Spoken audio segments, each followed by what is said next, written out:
The deafening whistle of the train shattered the prairie silence as Victoria Greene stared out the window at the dusty streets of Hays City, Kansas. June 1876 had arrived with sweltering heat that made her corset feel like a torture device. But it wasn't the temperature causing the knot in her stomach. After 3 months of correspondence with Luther James, a cattle rancher who'd advertised for a bride in the Eastern papers, she'd traveled over 1,000 miles to marry a man she'd never met. The train slowed with a hiss of steam and screech of brakes, and Victoria gathered her courage along with her modest carpetbag. "Last stop, Hays City," the conductor called, moving through the passenger car. "Mind your step, folks." Victoria smoothed her blue traveling dress, checked that her honey blonde hair remained neatly pinned beneath her hat, and joined the small crowd disembarking onto the wooden platform. Her 22 years hadn't prepared her for this moment, the culmination of desperation and hope after her father's business collapsed, leaving her with few options in Philadelphia. Her gaze darted across unfamiliar faces, searching for the tall, broad-shouldered man who had described himself as strong as an ox but gentle with those deserving of care. Luther had promised to meet her, yet no one approached. After 15 anxious minutes of waiting as the platform cleared, Victoria approached the station master, a balding man with spectacles perched on his nose. "Excuse me, sir. I'm looking for Luther James. He was to meet me here today." The station master's expression shifted from boredom to something like pity. "Miss, you might want to sit down." Victoria's heart stuttered. "Why would I need to sit? You're the mail-order bride, ain't you? Come for Luther James." When she nodded, he sighed heavily. "I'm mighty sorry to tell you, but Luther James was killed 3 days ago. Terrible accident at his ranch." Victoria felt the platform tilt beneath her feet. "Killed? But that can't be. I received a telegram just last week confirming my arrival date. It was sudden-like. His horse spooked during a thunderstorm, threw him bad. Broke his neck from what I heard." Victoria sank onto a nearby bench, her carpetbag sliding to the dusty boards. The future she'd planned, a new beginning, security, perhaps even eventual affection, had vanished in an instant. "What am I to do now?" she whispered, more to herself than the station master. "Miss Greene." Victoria looked up to find a man standing before her. Tall and lean, with sun-weathered skin and eyes the color of a summer storm. Unlike most men at the station, he wore no jacket, just a simple shirt with sleeves rolled to the elbows, revealing muscled forearms.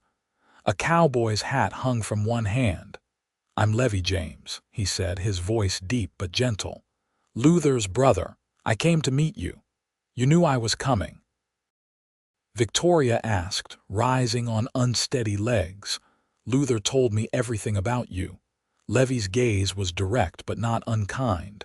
"I'm sorry you had to hear about him this way." Victoria fought to maintain her composure. "I don't understand. What am I supposed to do now?" "I've sold everything I own to come here." Levi shifted his weight, uncomfortable with her distress but determined to speak plainly. "Miss Greene, I know this isn't what you expected, but his brother still lives. The ranch is still there. The arrangement you made with Luther," he paused, seeming to search for the right words. "I'd honor it if you're willing." Victoria stared at him, stunned by the implication. "Are you suggesting I marry you instead?" "Not right away," Levi clarified quickly. "That wouldn't be proper. But the situation at the ranch hasn't changed. Luther needed help running the place, and so do I. You came expecting work and a home. Both are still offered. You want me to stay as, what, a housekeeper? For now, the rest." He shrugged one shoulder. "That would be for you to decide when you know me better. If you decide to go back east, I'll see you have the money for passage." Victoria considered her options, which were painfully few.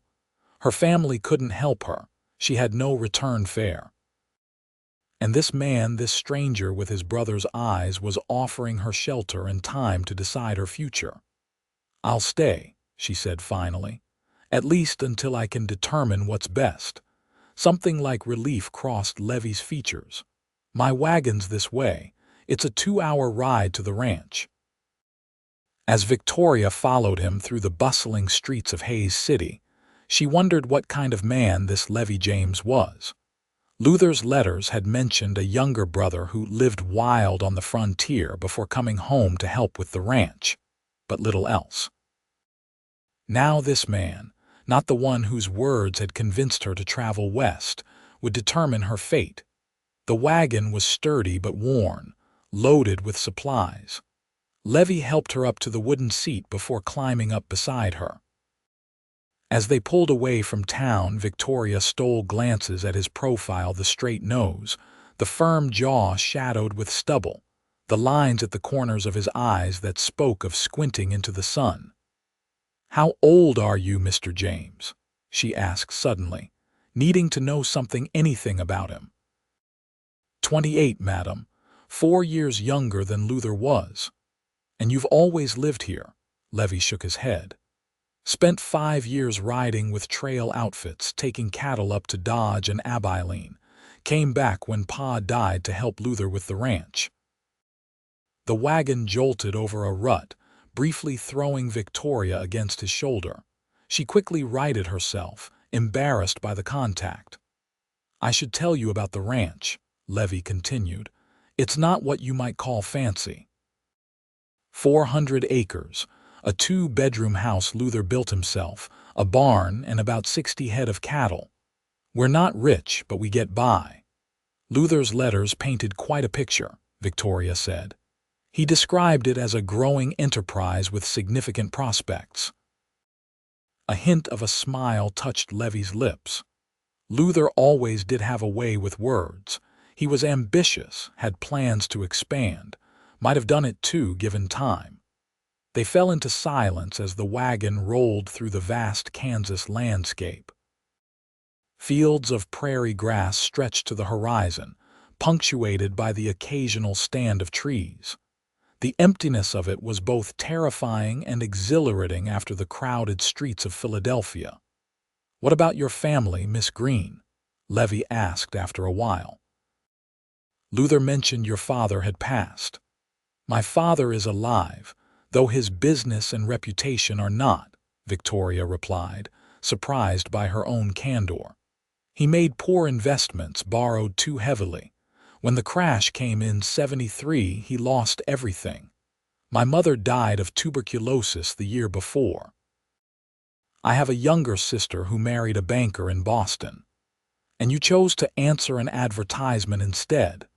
There was no judgment in his voice, only curiosity. "I had few alternatives. Teaching positions are scarce, and I have no training for other respectable work." When I saw Luther's advertisement, she trailed off, unwilling to admit how desperate she'd been. "His letters were kind. He seemed honorable." "He was," Levi said firmly, "the best of men." Victoria heard the grief in those simple words. "I'm sorry for your loss, Mr. James." "I may have lost a future, but you lost a brother." Levi nodded once, his jaw tight. They rode the rest of the way in silence, each lost in thoughts of what might have been. The James Ranch appeared on the horizon as the sun began its descent, a modest homestead nestled in a shallow valley with a creek running through it. The house was exactly as Luther had described. A solid 2-story structure of wooden planks with a covered porch and smoke curling from the chimney. A large barn stood nearby, with corrals and outbuildings scattered beyond. Several cattle grazed in the distance, peaceful in the evening light. "It's beautiful," Victoria said softly, surprised to find she meant it. The simplicity of the place had an honest appeal after the pretensions of Philadelphia society. "It's home," Levi replied, pulling the wagon to a stop before the house. "Mrs. Harker's inside. She's been helping with the cooking since Luther passed. neighbor lady from the next property over." As Victoria climbed down from the wagon, the front door opened to reveal a plump, gray-haired woman in an apron. She hurried down the steps, her expression a mix of curiosity and sympathy. "You poor dear, coming all this way to such news," she said, taking Victoria's hands in her own. "I'm Ida Harker. I've got supper nearly ready and made up the spare room for you." "Thank you, Mrs. Harker. I'm Victoria Greene." "Call me Ida, everyone does. Come inside and wash up. You must be exhausted from your journey." Victoria followed the older woman into the house, acutely aware of Levi behind her. The main room was larger than she'd expected, with a stone fireplace dominating one wall. Simple but sturdy furniture filled the space: a dining table with 6 chairs, a sofa covered in faded fabric, a rocking chair near the hearth. Bookshelves lined another wall, surprisingly full for a frontier home. "Luther loved to read," Levi explained, noticing her interest. "Ordered books whenever he could. Said a man's mind needs feeding same as his body." Ida showed Victoria to a small bedroom on the first floor. "This was to be yours and Luther's room," she said apologetically. "But I've moved Luther's things out. Levi sleeps upstairs." "It's lovely, thank you," Victoria replied, though her heart ached at the reminder of what should have been. The room contained a double bed with a handmade quilt, a dresser with a mirror, and a washstand with a pitcher and bowl. A window looked out onto the prairie, catching the golden light of sunset. "Wash up and come to supper when you're ready," Ida said, closing the door to give her privacy. Victoria splashed water on her face and unpacked her few belongings.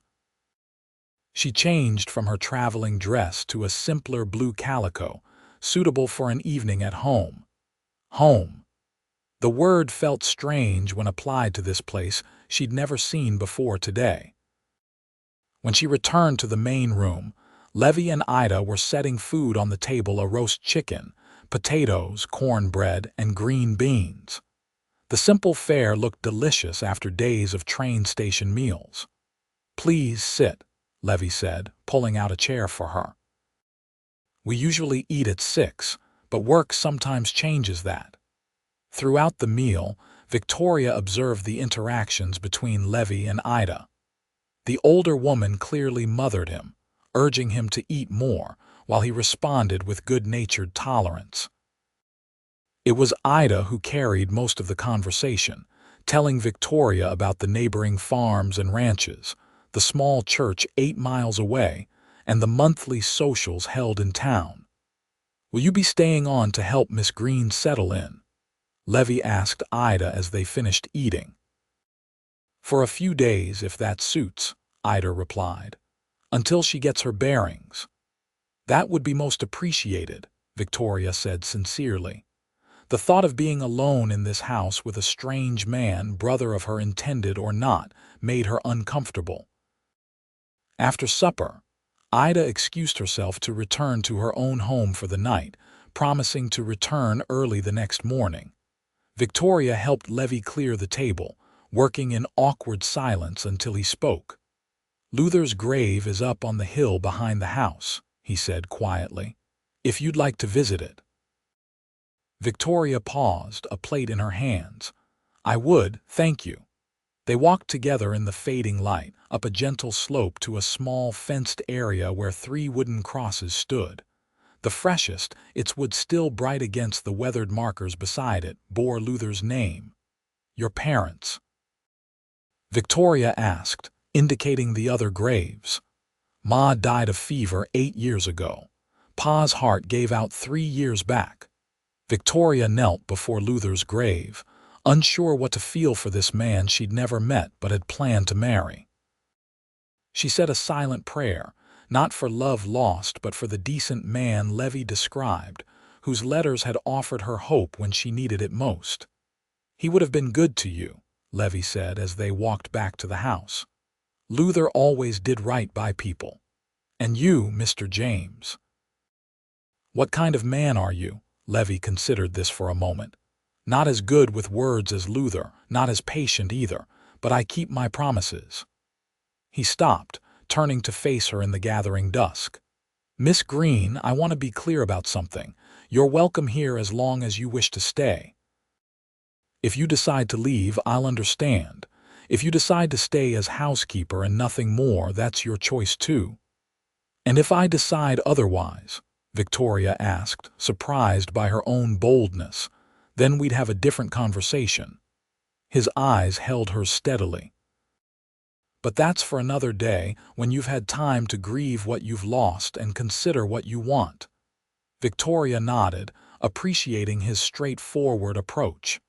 Thank you, Mr. James. Levi, he corrected.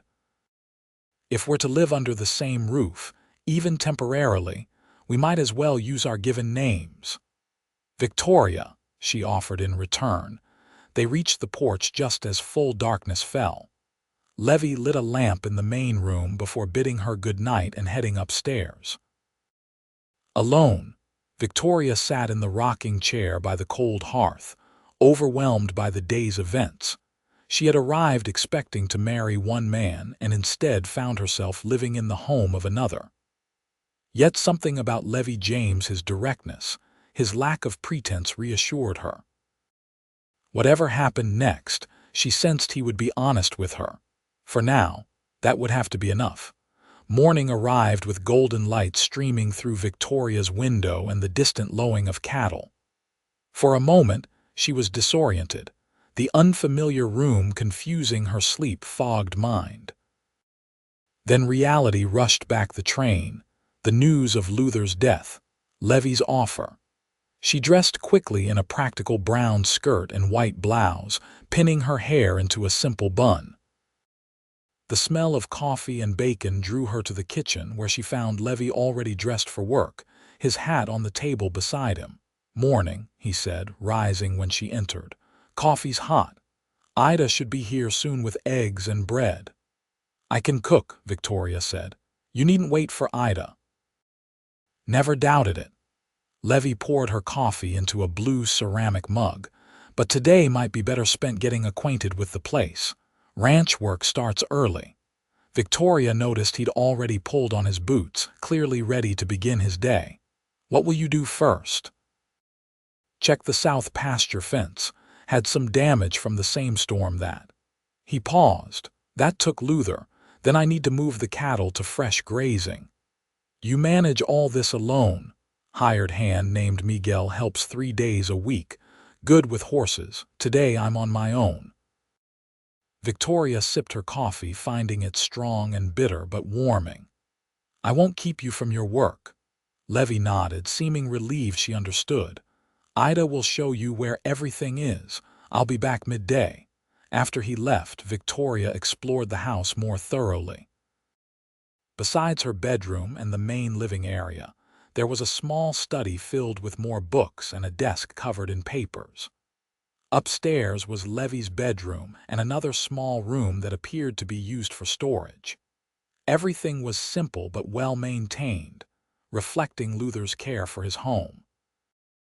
Ida arrived with fresh eggs and sourdough bread, cheerfully taking charge of showing Victoria the workings of the house, where linens were stored, how the temperamental cookstove operated best, which floorboards creaked and should be avoided if one was up while others slept. Luther kept a vegetable garden out back, Ida explained as they stepped outside into the morning sunshine. "It's been neglected these past weeks, but salvageable if you've a mind for growing things." The garden was indeed overgrown, but Victoria could see tomato plants, beans climbing trellises, and rows of what might be carrots and onions beneath the weeds.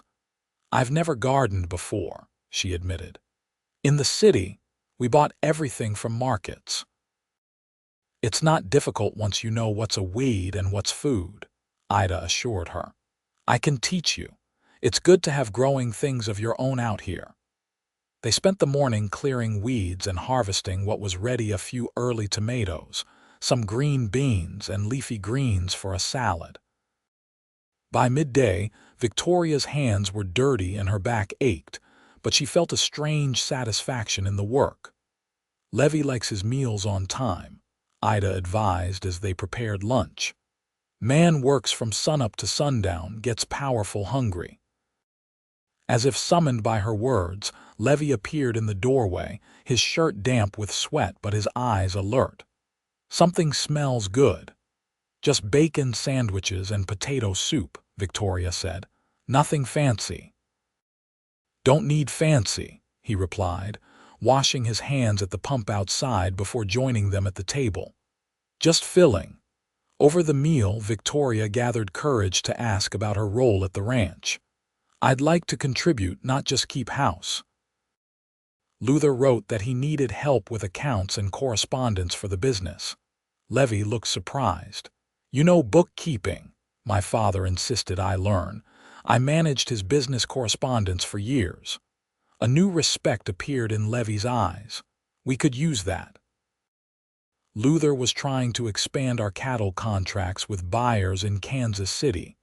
His papers are a mess since. He didn't finish the sentence. I could organize them, Victoria offered. It would give me purpose while I decide. Other matters. I'd appreciate that. Levi wiped his mouth with a napkin. The desk in the study is yours to use. That afternoon, while Levi returned to his work outside and Ida prepared food for the coming days, Victoria settled at Luther's desk. The drawers were filled with invoices, letters from cattle buyers, bank notices, and personal correspondence including her own letters to him, neatly bundled with string. She hesitated before untying the bundle, feeling like an intruder in a private conversation. Yet these were her words, sent to a man who had invited her into his life. With a deep breath, she opened the first letter. Her own neat handwriting filled the pages, polite inquiries about the ranch, careful descriptions of herself and her skills, guarded hope for a compatible partnership. Luther's replies had been similarly restrained but optimistic, each letter revealing a little more about himself and his life in Kansas. He kept them all, came Levi's voice from the doorway, startling her. Victoria hastily retied the bundle. I'm sorry. I was trying to organize his papers and found them. No need to apologize. Levi stepped into the study, his tall frame seeming to fill the small space. They were important to him. He read me parts sometimes. He told you about me. Victoria felt her cheeks warm at the thought. Said you wrote like an educated woman with a practical mind. He admired that. Levi leaned against the doorframe, his expression thoughtful. Luther wasn't looking for a simpering girl. He wanted a partner who could stand beside him as he built something lasting. Victoria was touched by the assessment. His letters suggested as much. It's why I chose him from among other advertisements. He seemed substantial, he was. A shadow of grief passed over Levi's face. Never did anything without thinking it through first, unlike me. You seem quite thoughtful to me, Victoria observed. Now, maybe, wasn't always. Levi straightened, changing the subject. Found his account book. Victoria held up a leather-bound ledger. I've only glanced through it, but it seems he was quite methodical. The ranch appears to be in solid financial standing. Good to hear. I know cattle, but numbers make my head ache. He gestured to the papers spread across the desk. Take whatever time you need. I'll be in the barn if you have questions. After he left, Victoria immersed herself in Luther's records, gradually building a picture of the ranch's operations. By supper time, she had a basic understanding of their financial position and a growing appreciation for Luther's business sense. The James Ranch was indeed modest but stable, with potential for growth if managed carefully. Over the next several days, Victoria fell into a routine. Mornings were spent helping Ida with household tasks, cooking, cleaning, learning to preserve food for the coming winter. Afternoons she devoted to organizing Luther's business affairs, occasionally seeking Levi's input on matters she didn't understand. She saw little of him during daylight hours, as ranch work kept him outside from dawn until dusk. But each evening they shared supper, their conversations gradually becoming more comfortable as they learned about each other's lives. "Did you always want to be a rancher?" Victoria asked one evening as they sat on the porch, watching fireflies dance in the gathering darkness. Ida had returned to her own home, leaving them alone for the first time since Victoria's arrival. "No," Levi admitted, his chair tilted back against the house wall. "Wanted adventure when I was young. Thought I'd find it driving cattle or maybe prospecting for gold out west. And did you?" "Find adventure," a rueful smile touched his lips. "Some, mostly found hard work, bad weather, and men who'd shoot you for looking at them wrong." "What brought you back?" Pa's health failing. "And maybe I grew tired of not belonging anywhere." He glanced at her. "What about you?" "Did you dream of being a rancher's wife?" Victoria laughed softly. "Hardly. I thought I'd marry some clerk or shopkeeper in Philadelphia, have a modest home in the city. But life doesn't always follow our plans." "No," Levi agreed, his expression sobering. "It surely doesn't." A comfortable silence fell between them, filled with the chirping of crickets and the distant howl of a coyote.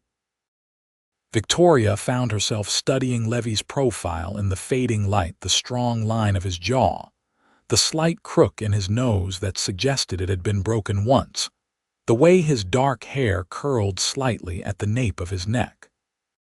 He was not classically handsome like some men she'd known in Philadelphia, but there was something compelling about his weathered features and direct gaze. Unlike those city men with their practiced charm, Levi spoke plainly and kept his promises. In the week she'd known him, he had treated her with unfailing respect and consideration. "A penny for your thoughts," he said, catching her staring. Victoria looked away, embarrassed. "I was just thinking how different my life is now from what I expected. Disappointed." "Surprised," she corrected, "but not unhappy." Levi studied her for a long moment. "Good. That's good to hear." The following day marked a change in their arrangement.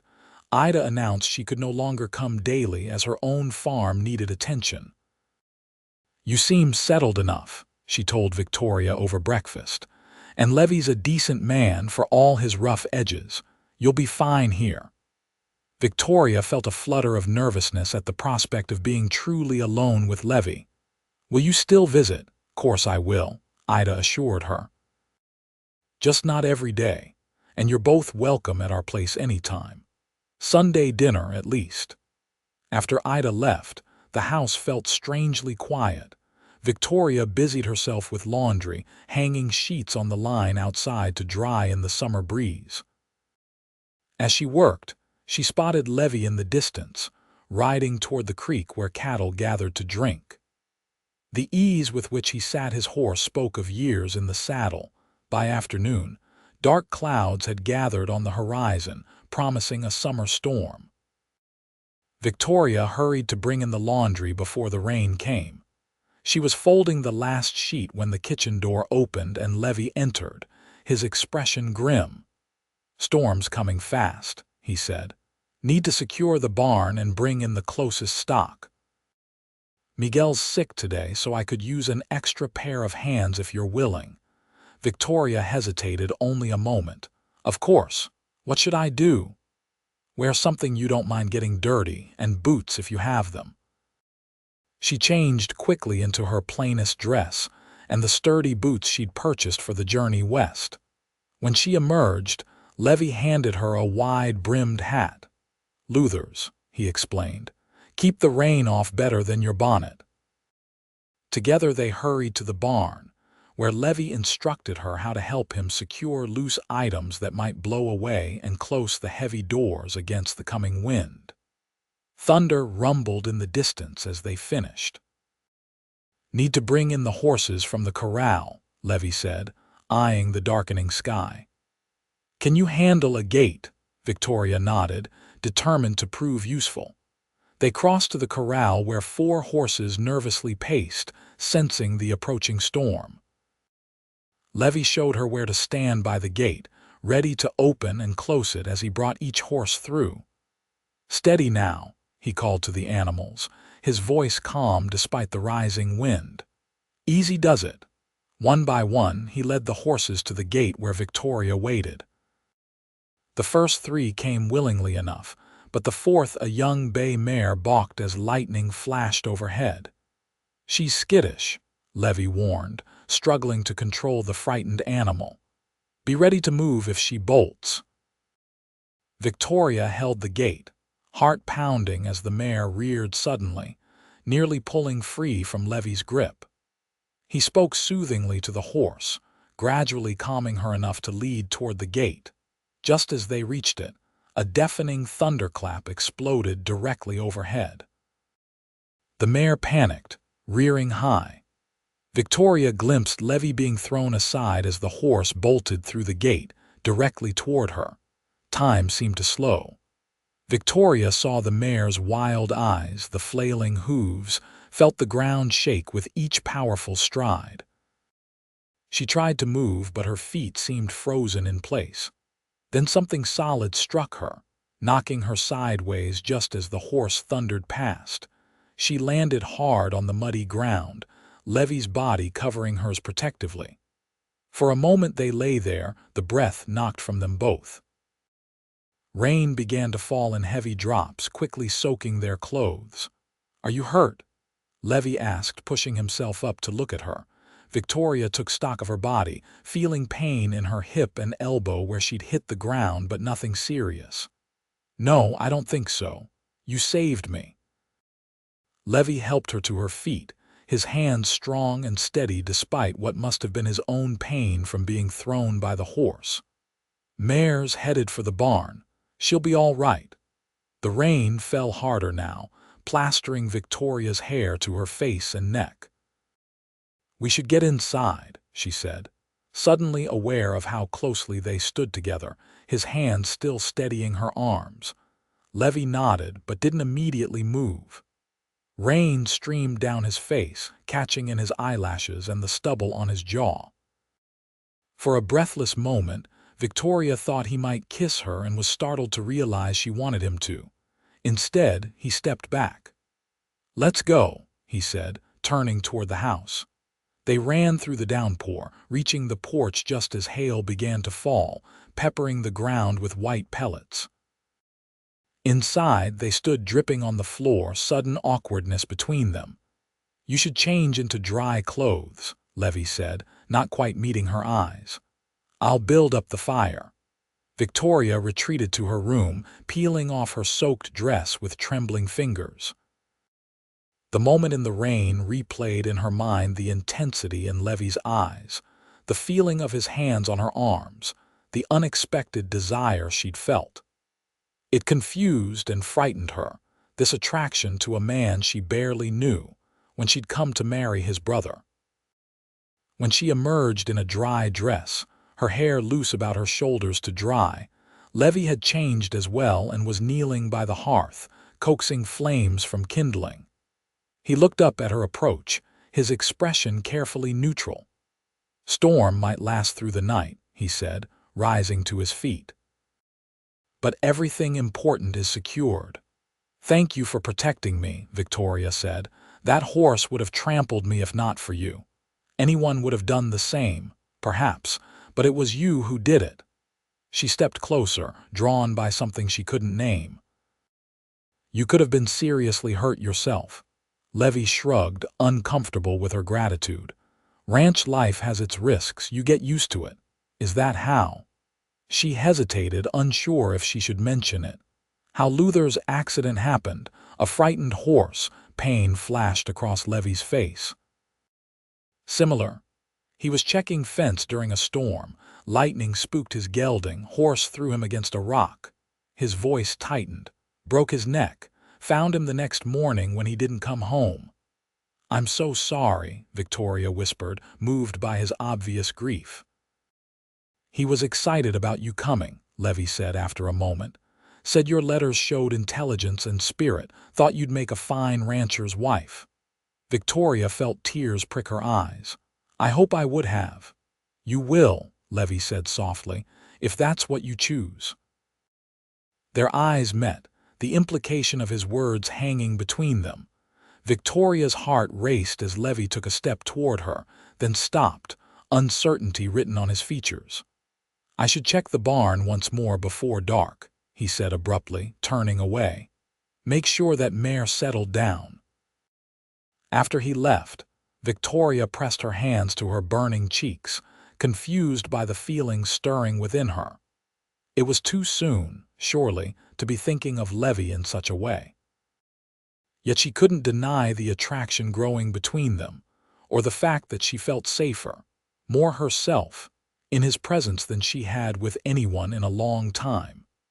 That night, lying in bed listening to the storm rage outside, Victoria thought about the path that had brought her here.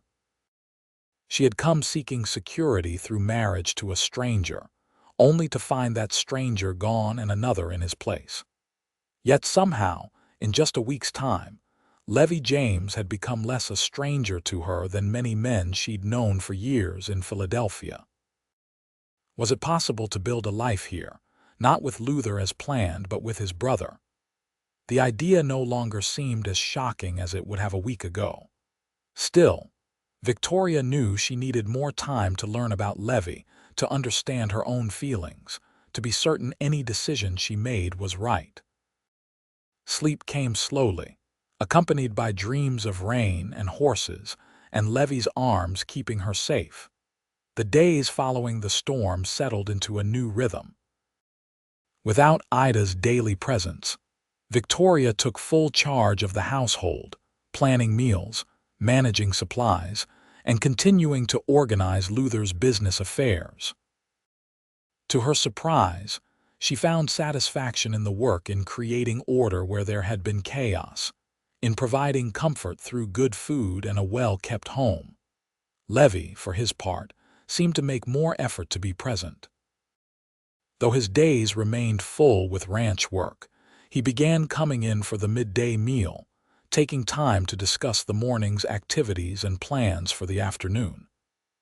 In the evenings, they often sat on the porch or by the fire, talking about their pasts and the daily events of ranch life. Victoria learned that Levi had indeed lived wild for a time, riding with cattle drives, working as a scout for the army, even briefly trying his hand at prospecting in Colorado. But beneath the adventures was a man who valued home and family, who had returned to the ranch not just out of duty to his ailing father, but from a genuine love of the land that had shaped him. "Did you resent coming back?" she asked one evening as they shelled peas together at the kitchen table. "Giving up your freedom," Levi considered this, his strong fingers deftly opening pods and thumbing the peas into a bowl. "Thought I might at first, but freedom's a funny thing. Sometimes you're most free when you're tied to something that matters. The ranch matters to you." "It's more than land and cattle," he said. "It's my parents' dream, Luther's legacy, part of who I am." He glanced up, meeting her eyes. "What about you? Do you miss city life?" Victoria thought about Philadelphia, the crowded streets, the social expectations, the constant awareness of her family's fallen status. "I miss certain conveniences," she admitted. "Running water, shops close at hand, but not the rest. There's a purity here that I find appealing." "Purity?" Levi looked amused. "Most folks would call it primitive." "No," Victoria shook her head. "I mean there's a directness to life here. Things are what they appear to be. In the city, so much is hidden behind politeness and pretense." "People can wear masks anywhere," Levi pointed out. "Even on the frontier." "True. But you don't," she said simply, his hands stilled. "How can you be sure?" "Because you've had every opportunity to deceive me, to take advantage of my situation, and you haven't. You've been honorable." A flush crept up Levi's neck, visible even in the lamplight. "Don't mistake basic decency for anything special." In my experience, Mr. James, basic decency is special indeed. Victoria smiled at his discomfort with her praise. Now, shall we finish these peas before midnight? As July progressed into August, Victoria found herself increasingly drawn to the outdoors. The initial shock of frontier life had faded, replaced by curiosity about the ranch operations that sustained them. She began venturing beyond the house and garden, watching Levi work with the cattle or repair equipment, occasionally offering help that he accepted with increasing frequency. One morning, as she brought lunch to where he was repairing a windmill, Victoria made a request that had been forming in her mind for days. "I'd like to learn to ride," she said without preamble. Levi looked up from his work, wiping sweat from his brow. "A horse." "Unless you suggest a cow," she replied tartly. A smile tugged at his lips. "City women don't usually take to horseback. This city woman would like to try. It's impractical to be stranded at the house whenever you're working far afield, and I'd like to see more of the ranch than I can on foot." Levi studied her for a moment, then nodded. "All right. We'll start tomorrow with Daisy. She's gentle, good for beginners." The riding lessons began the next morning. Levi led her to the corral where a placid brown mare waited, already saddled. "This is Daisy," he said, stroking the horse's neck. 13 years old and wise to the ways of nervous riders. Victoria approached cautiously, remembering the frightened horse from the storm. "She won't bolt, not unless a mountain lion jumps on her back," Levi assured her. "Even then, she'd probably just look annoyed." Under his guidance, Victoria learned to approach the horse, to speak soothingly while checking the saddle and bridle. Levi showed her how to mount, his hands at her waist to steady her as she swung awkwardly into the saddle. "Sit straight," he instructed, adjusting her posture. Reins loose but ready, heels down. His hands lingered a moment longer than necessary before he stepped back. "We'll keep it simple today, just walking the corral perimeter." For an hour, Victoria circled the corral as Levi called instructions. By the end, her muscles ached in places she didn't know existed, but she felt a sense of accomplishment at having controlled the large animal beneath her. "Not bad for a first lesson," Levi said as he helped her dismount. His hands encircled her waist, lowering her gently to the ground. Victoria found herself momentarily breathless, not from exertion but from his proximity. "Tomorrow we'll try a real trail," he added, seemingly unaware of her reaction. "Just around the near pasture." The riding lessons continued daily, Victoria's confidence growing with each outing. Soon, they were exploring the ranch's boundaries together, Levi pointing out landmarks and explaining the seasonal rotation of cattle through different pastures.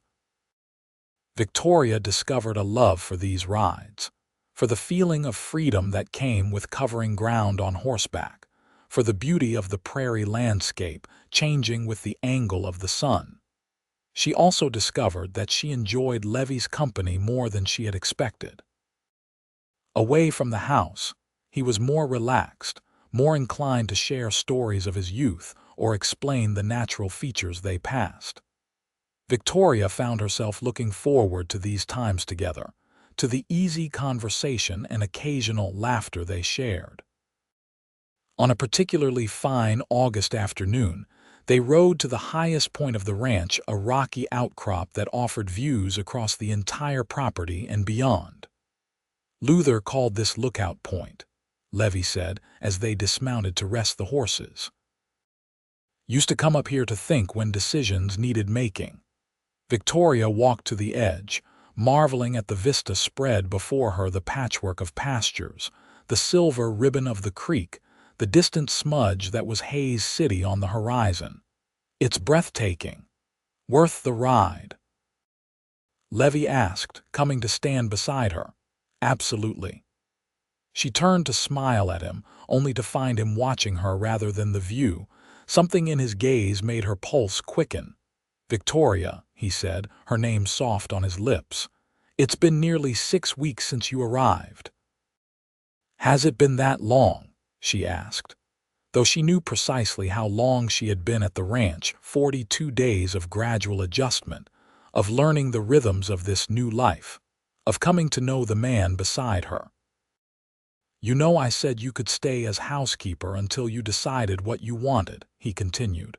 "Have you given it any thought?" Victoria looked away, her heart suddenly racing. "Some." And his voice was carefully neutral, giving nothing away. "I've grown fond of the ranch," she said. "More than I expected to." "Just the ranch?" Levi asked quietly. Victoria gathered her courage and turned to face him. "No, not just the ranch." Levi took a step closer. "I'm not my brother," he said. "Never will be. But these weeks with you have shown me what he must have seen in your letters, a woman of strength and grace, someone who could make a real home here."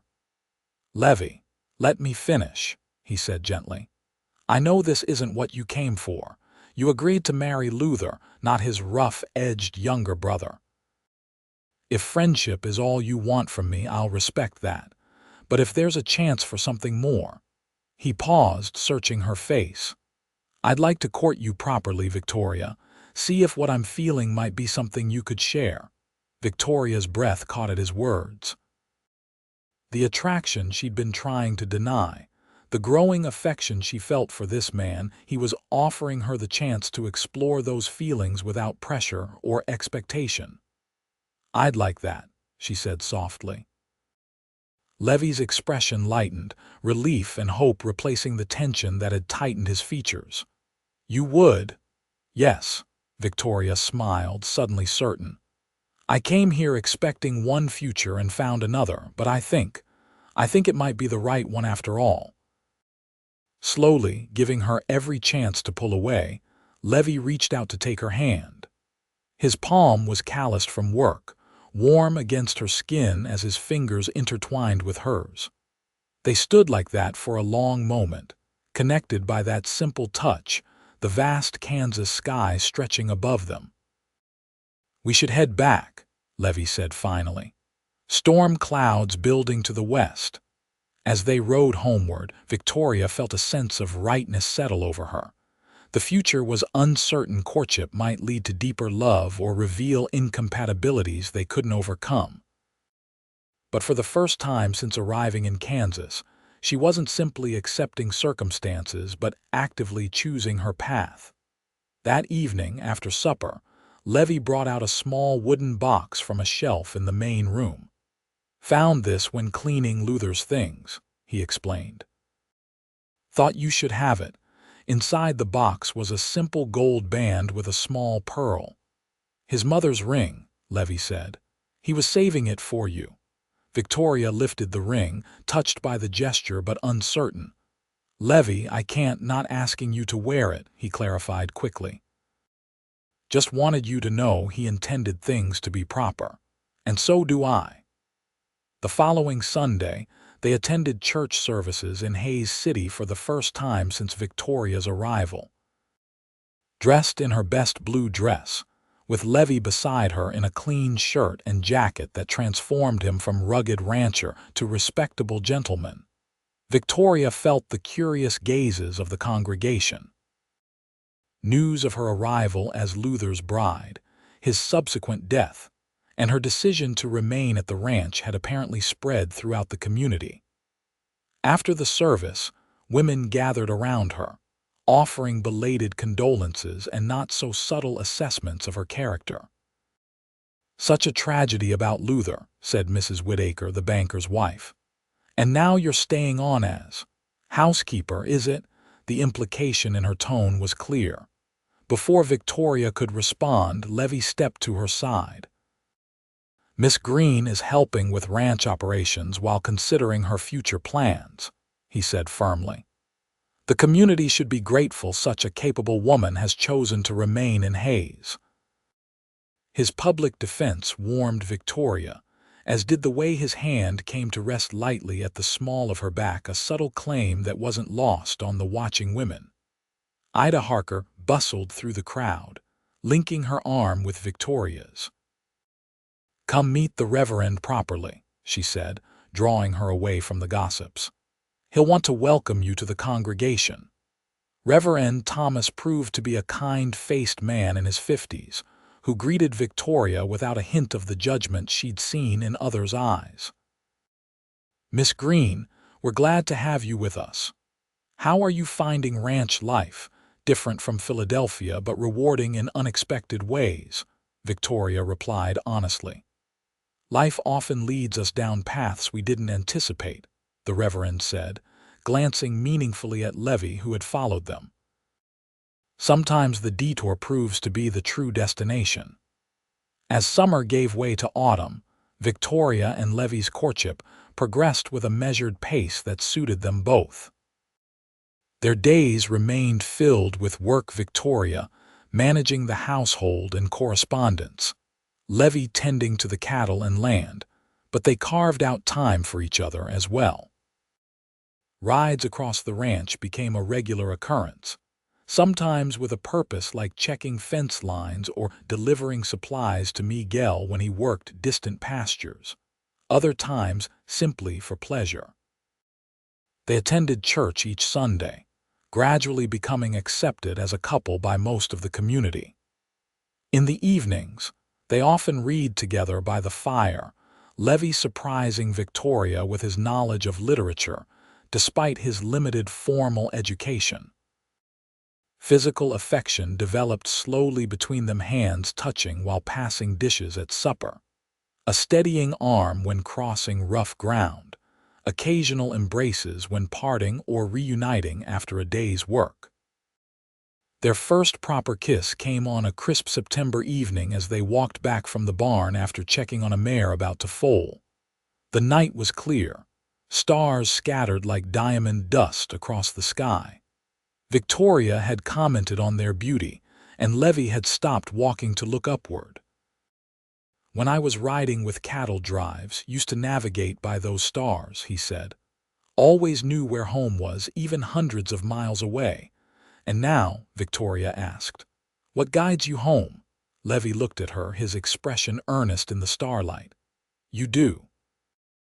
The simple declaration touched Victoria deeply.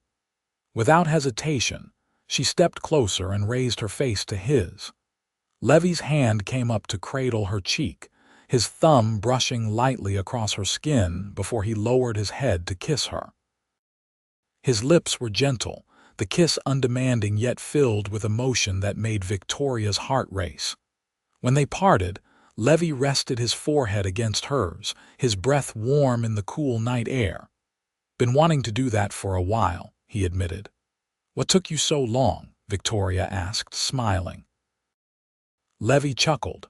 "Wanted to be sure you wouldn't slap me." "I still might," she teased, "if that's all the kissing you plan to do." He needed no further invitation. This time the kiss deepened, his arms encircling her waist to draw her closer. Victoria responded eagerly, her own arms winding around his neck as she discovered the pleasure of being held by someone who genuinely cared for her. When they finally continued toward the house, hand in hand, Victoria felt a contentment she hadn't known was possible. The tragedy that had brought her to this place had somehow transformed into something beautiful, a chance at love with a man who saw her truly and valued what he saw. October brought cattle sales, with Levi driving a small herd to the railhead in Hayes City.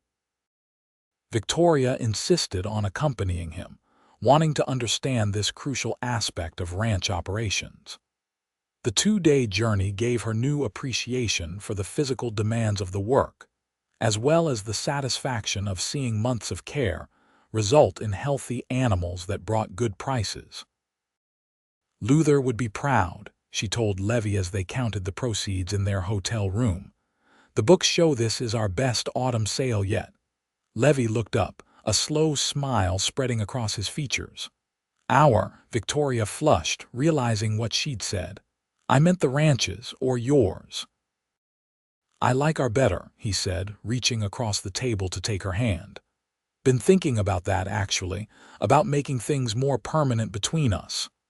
Victoria's heart skipped. Levi, not proposing yet, he assured her quickly. Just wanted you to know I'm heading that direction. Unless you tell me otherwise. I won't tell you otherwise, she said softly. That night, alone in her hotel room while Levi slept across the hall, Victoria contemplated how completely her life had changed in just 4 months. The desperate young woman who had arrived in Hayes City seeking security through marriage to a stranger had become someone stronger, more confident, a woman who understood her own worth and had found a man who valued her as a partner, not merely a wife. Luther's death, tragic as it was, had given her this chance to build something real with Levi, something based on genuine knowledge and affection rather than practical arrangement. For that, she would always be grateful, even while regretting the loss of the man whose letters had first brought her west. November arrived with biting winds that hinted at the winter to come. Victoria learned to bank fires to last through the night, to layer clothing against the cold, to appreciate the snug solidity of the house Luther had built. Preparations for winter occupied them both, preserving the last garden vegetables, repairing outbuildings, ensuring adequate feed for the cattle. On the first snow of the season, a light dusting that transformed the prairie into a glittering wonderland, Levi took Victoria to a small valley on the property's eastern boundary. Luther and I found this place when we were boys, he explained as they dismounted. Used to camp here in summer. Good fishing in the stream. Victoria looked around at the sheltered hollow, appreciating its beauty. Ancient cottonwoods lined the stream bank, their bare branches now outlined in white. Rocky outcroppings provided natural windbreaks. Even in winter, the place had a peaceful quality. It's lovely, she said. I can see why you loved it. Thought it might make a good spot for another house someday, Levi said casually, though his eyes watched her reaction carefully. Room for a garden, good water close by, not too far from the main house but far enough for privacy. Victoria's breath caught as she understood his meaning. Another house.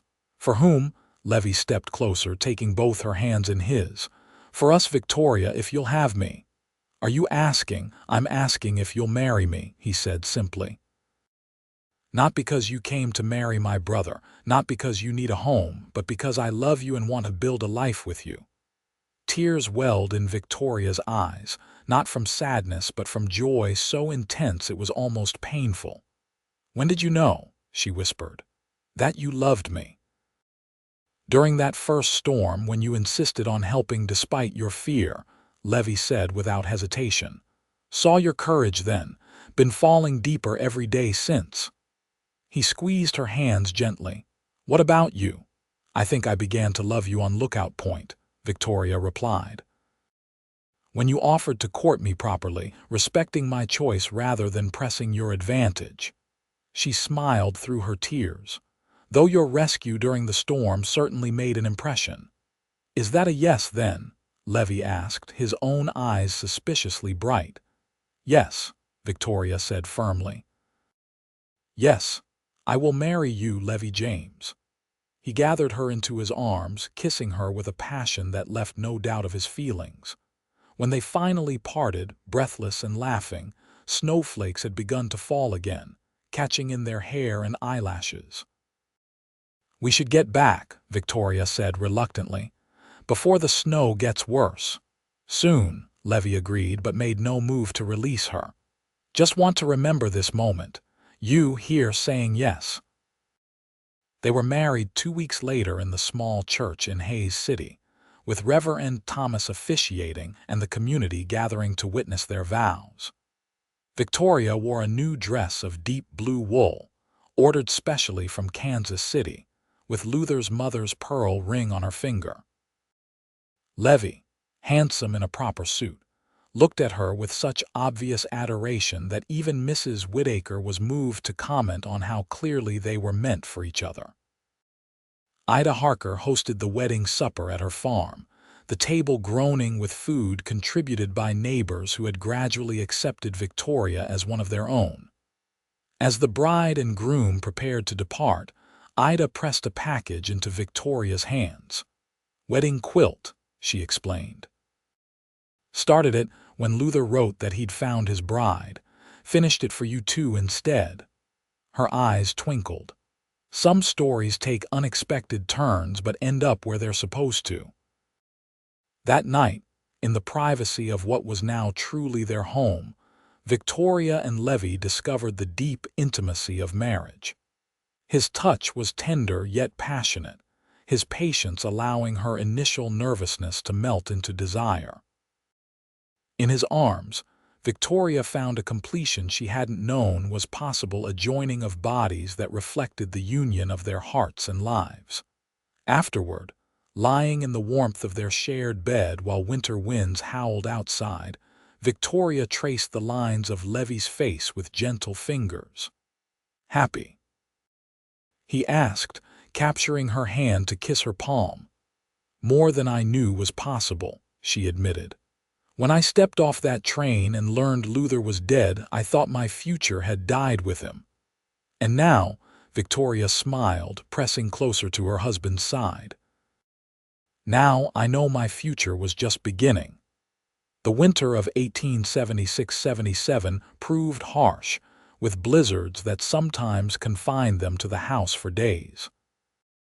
Yet Victoria found joy in these enforced intimacies, in sharing meals by lamplight, reading aloud to each other, discovering the small details of living with someone who loved her completely. When spring finally arrived, bringing new calves and fresh green grass, Levi began work on their new house in the sheltered valley. Victoria rode out daily to bring him lunch and review his progress, offering suggestions for the layout and features she wanted in their home. By midsummer, the structure was taking shape, a modest but sturdy cabin with large windows to catch the light and a wide porch where they could sit on summer evenings. They planned to move in before winter, keeping the main house for storage and as lodging for the additional hired help they would need as the ranch expanded. For the ranch was indeed growing, just as Luther had envisioned. With Victoria's skilled management of the business affairs and Levi's expertise with the cattle, they had secured larger contracts with buyers in Kansas City and increased their herd substantially. The James Ranch, as it was now known throughout the county, was becoming a respected name in the cattle business. On the anniversary of Victoria's arrival in Hays City, they visited Luther's grave together, placing wildflowers on the simple marker. "I wish he could see what we've built," Victoria said, her hand resting on the slight swell of her abdomen where their first child grew. "What his vision became." "He knows," Levi said, his arm around her shoulders, "and I think he'd be pleased." As they walked back to the house, their home, Victoria reflected on the strange twist of fate that had brought her to this place. She had arrived a mail-order bride, expecting to marry one brother and finding him dead, only to discover love with another. The path had not been what she expected, but the destination was far better than she could have imagined.